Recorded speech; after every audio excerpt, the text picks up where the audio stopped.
老人家年紀大咗，身體嘅抵抗能力比較弱，容易患上肺炎。有啲咩方法可以預防呢？我哋今日請嚟張森醫師咧，同我哋講解下嘅。你好啊，張醫師。你好。點解老人家咧容易患上肺炎嘅咧？其實咧，中醫認為咧，肺為嬌臟喎，咁即係意思其實佢好容易受傷嘅。咁加上老人家佢嘅體質比較係差啦，咁或者可能佢嘅譬如話上呼吸道嘅抵抗能力比較係弱啲啦，咁都可能會由感冒啦導致佢呢一個肺炎嘅情況咧係增加嘅。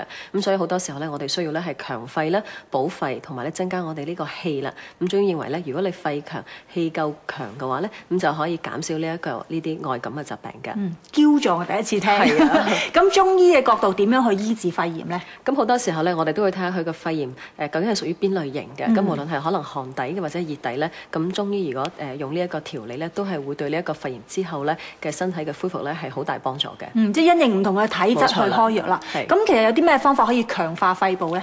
嗱，咁譬如話我哋可以根據自己嘅情況啦，我哋可以煲啲湯水啦。咁我哋亦都係介紹啦。咁首先嚟講咧，我哋帶兩個食療，一個咧就係粥嚟嘅。咁其實粥咧對我哋身體都係好好，特別我哋大病之後啦，我哋嘅身體咧係比較係差。咁我哋介紹呢一個湯水咧，就係有呢一個北芪啦、合桃啦、五味子同埋呢一個果皮，仲有呢一個百合嘅，咁亦都咧係有呢一個川貝粉嘅喎。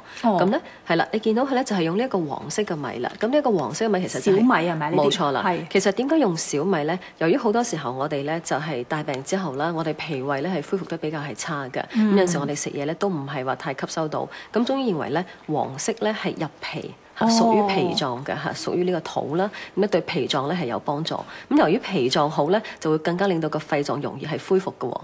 又要根據呢個五行嘅説法啦。咁所以如果我哋調理呢個肺部咧，注意埋我哋嘅脾臟，即係我哋嘅脾胃功能咧，我哋嘅肺部就會更加係恢復得快同埋強壯一啲嘅。即係每個即係個器官都係互相係唔同影響住咯。係啦，佢有一個我哋話係一個整體嚟嘅。咁好多時候咧，如果我哋係同一時間調理埋我哋嘅消化系統，咁確實咧，其實對嗰個身體嘅恢復力都會係好啲嘅。係啊，吸收得多啲啊，營養好啲啊，個人嘅體力都好啲啦。冇錯。咁跟住呢一款咧，咁呢一個嚟講咧就係一個湯嚟嘅，咁就係呢一個玉屏風湯啦。咁主要嚟講咧就係用呢個北芪啦、防風同埋白術。咁我哋可以煲呢一個瘦肉嘅。個作用係咩咧？第一，佢可以增強我哋嘅抵抗力，減少呢一個感冒啦。咁另外嚟講就可以減少我哋出汗。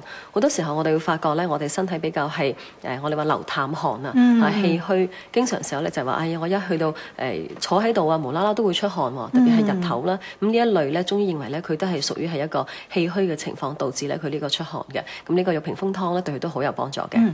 我以為你會用啲羅漢果，因為有陣時聽人講話，即係飲羅漢果水啊，對個肺又好喎，係咪？嗱，因為其實好多時老人家比較係寒啲啊，咁啊羅漢果可能佢咧飲咗之後咧，佢可能會反而仲多痰。